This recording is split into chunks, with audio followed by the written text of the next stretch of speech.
December 5th, 1945.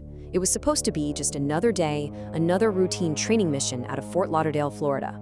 But what happened that afternoon would send 5 U.S. Navy bombers and the rescue planes sent to find them straight into one of the greatest legends of the 20th century.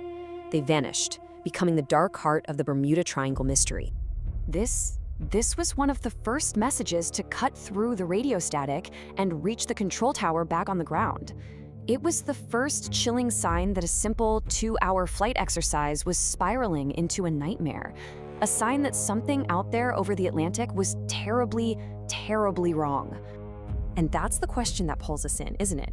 We're not talking about one plane having a problem, we're talking about an entire squadron of 5 advanced bombers, and then a massive search plane sent to find them. How do 6 aircraft and 27 men just disappear?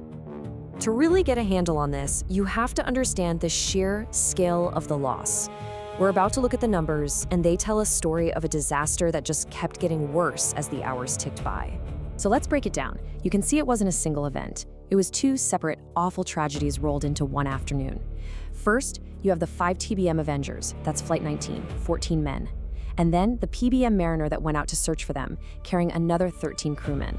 When the sun set that day, 6 planes and 27 men were gone.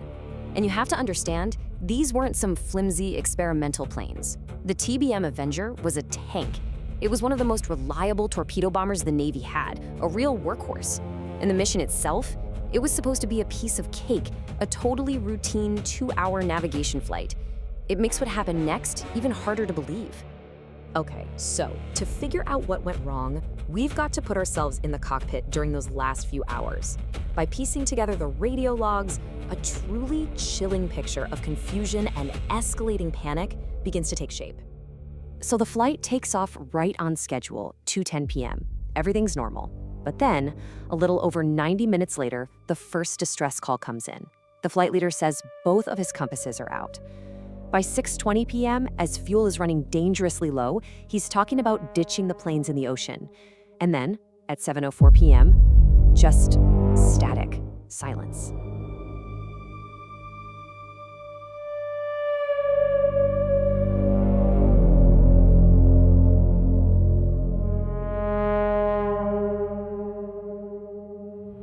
And this right here, this quote from the flight leader, Lieutenant Charles Taylor, this is the fatal flaw.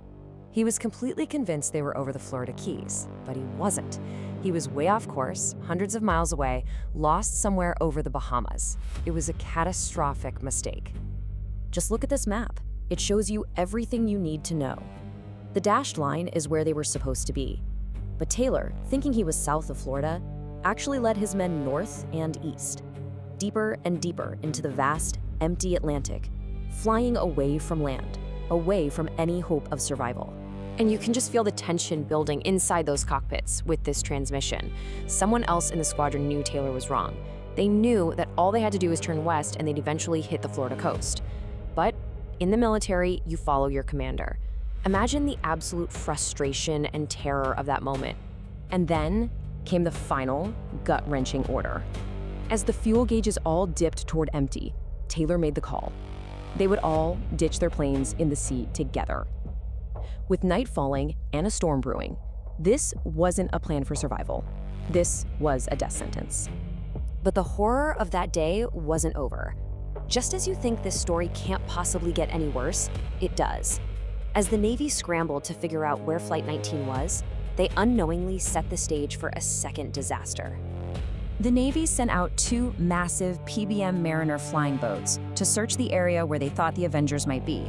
These were big, powerful aircraft designed for this exact kind of mission. One of them was called Trainer 49.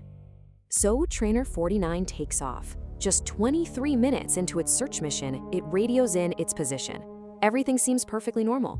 And then, nothing. Total, abrupt radio silence. The rescuers themselves had now vanished into thin air. Now this time, there was a witness. The crew of a nearby tanker ship reported seeing a massive fireball explode in the sky and fall into the sea. And the PBM Mariner had a nickname, the Flying Gas Tank. They were known to have issues with fuel vapor buildup.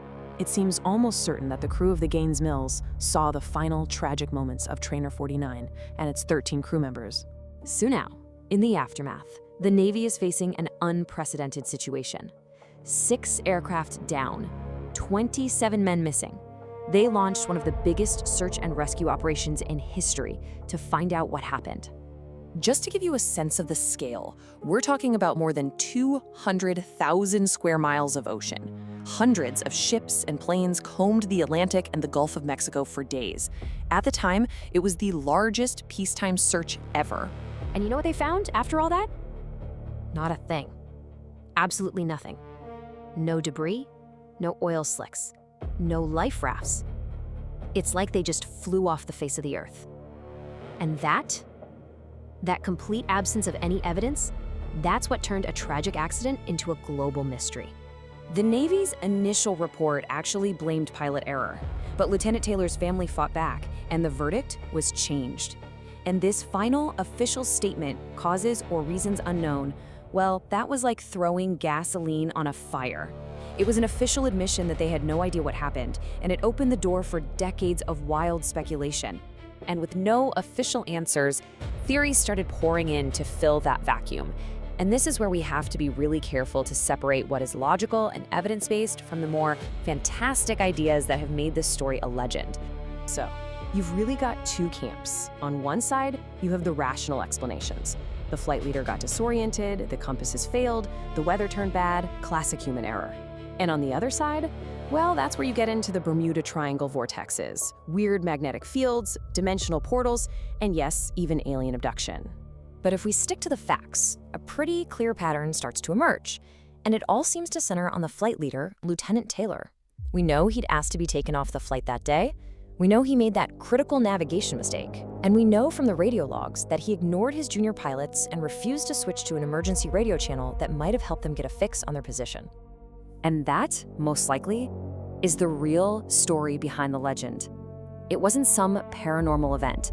It was a tragic domino effect, a chain of small human mistakes that on their own might have been survivable. But when they were stacked on top of each other and then combined with bad luck and worsening weather, they snowballed into an absolute catastrophe. And that kind of leaves us with one last question to think about. We're often drawn to these grand, supernatural mysteries to explain terrible things. But what if the truth is simpler and sadder? Does knowing that 27 men likely died because of a series of understandable human errors make it more tragic or less? It really makes you wonder why we sometimes find more comfort in a myth than in a hard human truth.